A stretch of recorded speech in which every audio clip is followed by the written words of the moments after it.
plan this. I agree with everything Alistair said, but I completely disagree with his solution. So I'm going to talk about that. And we're going to talk about it by stepping back. So my training is in history of philosophy, history of science. I wrote a PhD about Descartes, Newton, Leibniz in the 17th century. And when Descartes sort of started his work, he inherited a set of thinking about causes and thinking about what constituted science from Aristotle. And Aristotle thought that there wasn't just one type of cause. So when we think about empirical science today, which Alistair just talked about, we have a system, it's sort of built by Francis Bacon in the 16th century to go about observing phenomena in the world. It's always very complex. It's very hard to understand. Thanks to Newton, we sort of make a general theory, and then we try to calibrate all of the messiness of observations to that theory to say something that is true. True in scare quotes, very loaded word. And then we evaluate that truth by repeating the same type of experiment time and time again. We look for sort of predictability of our results, et cetera, to try to verify across a community that we've indeed found something that qualifies as a cause. So before that, Aristotle had 4 types of causes. He had the formal cause, which was sort of, we as mastermind creators imagine a chair in our mind prior to starting to construct the chair. He had a material cause, which was things like the wood and the stuff that went into making the chair. He had sort of like the maker cause, which was like the fact that we use our hands to make the chair. And then he had I think the teleological cause, so the purpose of the chair. Chairs exist for sitting in. They have a function. And Descartes saw that and he was like, that's bollocks. We don't need that for our world because the world had evolved and our instruments and tools, the telescope came out, so the tools and technologies we had evolved, and the notion of really what qualified as a cause evolved. And right now we're living in a paradigm that Alistair just described where this is what we think causes are.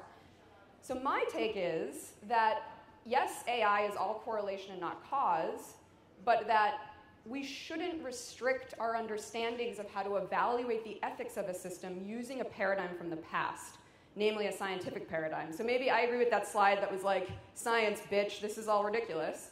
Right? My claim is that's right, and that as an AI community, it is our mandate to try to think about ways to evaluate statistical systems using methods that are appropriate for statistical systems. So, and I don't see a lot of that out there.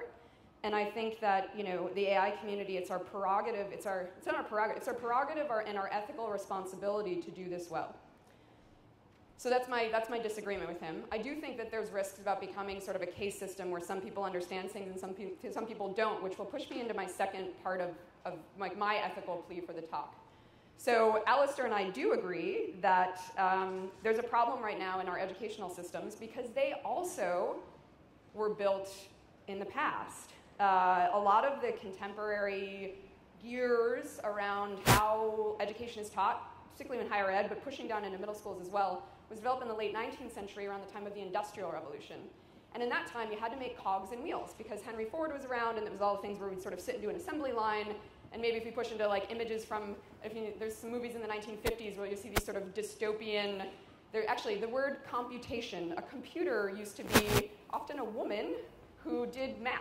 Right? She did algebraic calculations so that they could support bookings and stuff like that. And eventually they realized that when the ENIAC came around in the 1960s that computation could be done by a machine and not the computers, and that was sort of a shift in the way work happened in that period. But today, schools are organized to build professional disciplines, right? People who do one thing relatively narrowly. And then even when kids are, when we send our kids to middle school, they're learning algebra. They learn to think deterministically.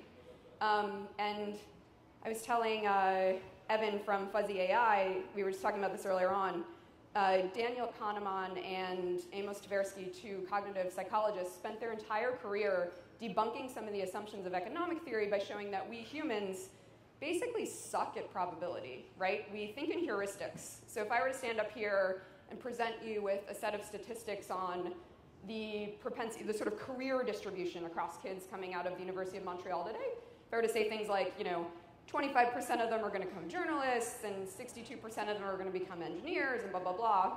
And then I were to tell you a narrative and just paint a picture of a young boy who likes to play video games at night and wears glasses and is kind of nerdy and listens to this kind of music, and I were to say, what do you think he studies?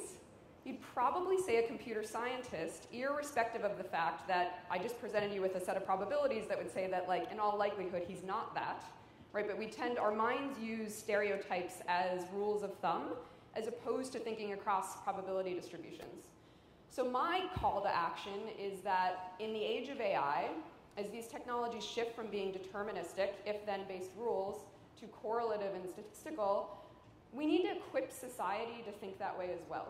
And that doesn't mean that everybody becomes a machine learning engineer or that everybody becomes a data scientist, but it does mean that kids should, when they learn math, they should sort of learn, like, the Halloween, how many marbles are in your trick-or-treat bag, right? They should learn to have intuitions around how correlations work so that they can evaluate the output of systems with that framework as opposed to stuffing them into a causal deterministic framework that we just so happen to have inherited. So I work a lot with Fortune 500 enterprises, and the biggest obstacle to adopting these technologies lies within the fact that people want to impose deterministic frameworks on probabilistic systems. When they get an output of a system, as we saw with the 95% effectiveness, 75% effectiveness, the fact is, most of the time when you're working in an enterprise, the data sucks, and like, if you can get like 25% accuracy on your classifier, you're like doing well. And I exaggerate there, but basically it's really hard, right? So as a CEO, or somebody's a line of business manager, they'll get this prediction with an affiliated confidence rate, and they're like, I'm not trusting this, right? I want to go back to my sense of certainty. And therefore, it's not only an ethical mandate, it's also a sufficient criteria for adoption, a necessary and sufficient criteria for adoption, that we get people comfortable with this. So the other thing we need to do is to start to get comfortable explaining all of our big fancy machine learning terms in plain language that non-technical executives and business people can understand, so that A, they stop fearing Skynet and the Terminator, B, they can get comfortable with what augmentation actually means, which is calibrating probabilities and confidence rates in the output of your systems, and C, they can start to also think more about the risks of managing projects that involve data science and machine learning, because they don't always work. Models won't converge, there's all sorts of stuff that goes wrong because the data's not there, and they're just going to get disappointed, given the fact that there's so much hype around how awesome this stuff is, if they don't become a little bit more versed in how it works. So to recap, call to action is, give up on causality, you're fighting the wrong battle, let's construct a new way to evaluate the ethic of these systems. Let's get smart about communicating things in clear, plain language to non-technical folks, and let's do this right. Thanks.